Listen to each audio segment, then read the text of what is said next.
Hi, Mark. That was an absolutely great post. You took a very difficult subject and broke it down so that it was very understandable. Um, you were a little tricky when you began your post and you defined the democracy. I thought that you were going in the opposite direction that you went with.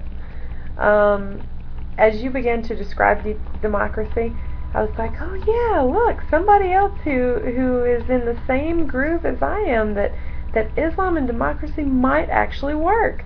I could see fitting certain Islamic views into this type of democracy.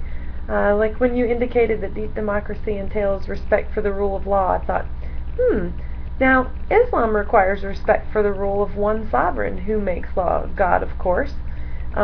Deep democracy demands respect for religion. That may be one of the most important aspects of Islamic belief, period. Deep democracy entails respect for human rights.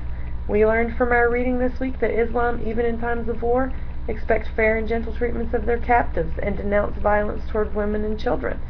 And then there's the tricky part. You flip what I expected from you totally around.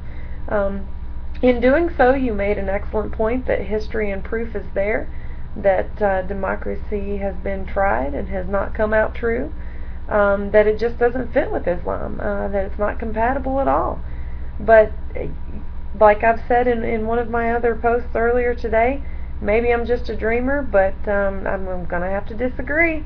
I have to say that, you pointed out yourself that Turkey is, you did say that Turkey is the only nation of 46 in the Islamic Conference that can be described as democratic government. But, in the same turn, I've got to think, well, hey, aren't they just as much Muslim as the other 45? If they can make a democratic system work, why can't the other ones?